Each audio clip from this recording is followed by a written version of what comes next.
Hello viewers, আসসালামু আলাইকুম। আমি আজকে রান্না করে দেখাবো মাসকলাইর ডাল দিয়ে লাউ রান্নায়। আমি এখানে প্রথমে ডালটাকে সেদ্ধ হতে দিব। এর মধ্যে দিয়ে দেবো আমি পানি। ভিউয়ার্স, আমি মাসকলাইর ডালটা আগে থেকে ধুয়ে ভিজিয়ে রেখেছিলাম ঘন্টাখানেক, যাতে করে আমাদের ডালটা খুব তাড়াতাড়ি সেদ্ধ হয়ে যায়। আমরা যদি এভাবে ধুয়ে ভিজিয়ে রাখি তাহলে বেশি সময় লাগে না। দিয়ে দিলাম 2 মগ পানি। শুধু পানি দিয়ে ডালটাকে আমি হাফ সেদ্ধ করে নেব। ফিরে এলাম।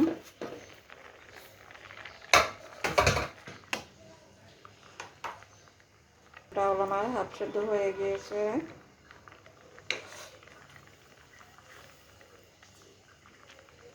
ডালের মধ্যে দিয়ে দেব কেটে রাখা লাউগুলো। দিয়ে দিলাম লাউ, আরও 1 মগ পানি,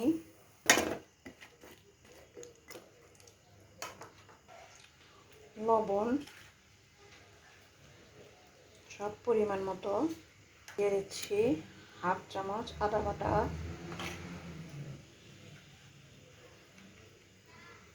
সামান্য হলুদের গুঁড়া,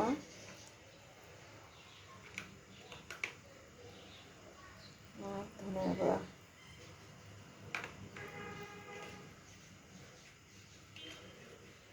মরিচ তো অবশ্যই।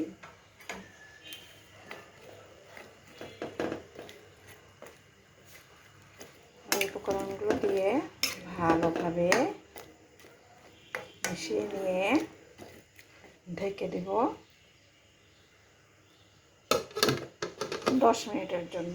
আমি ফিরে এলাম 10 থেকে 15 মিনিট পর। আর লাউ আর মাসকলাইর ডাল দুটোই সেদ্ধ হয়ে গেছে খুব সুন্দরভাবে। এখন আমি এটাকে বাগার দিব। দিয়ে দিলাম তেল, একটা শুকনো মরিচ, জলটা নিয়ে লবণটা আমি দিয়ে দিলাম।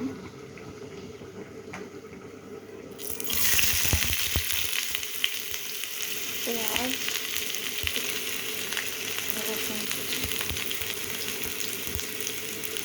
পেঁয়াজটা ভাজা হচ্ছে।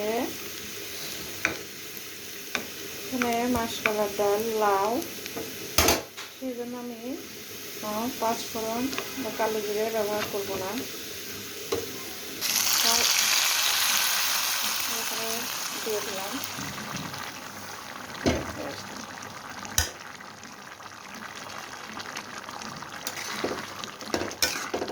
পেঁয়াজ। আমি দিয়ে দিলাম পেঁয়াজ বেরেস্তা। আমি লাউ দিয়ে মাসকলাইর ডাল রান্নাটা বাগার দিয়ে দিলাম।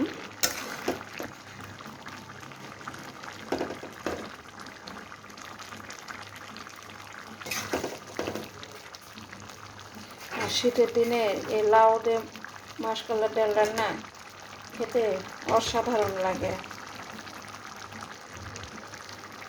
ভিউয়ার্স, কেমন লাগলো আফরোজার শখের ঘরের সহজ পদ্ধতিতে ঘরোয়া মাসকলাইর ডাল রান্না? অবশ্যই লাইক কমেন্ট করে জানাবেন।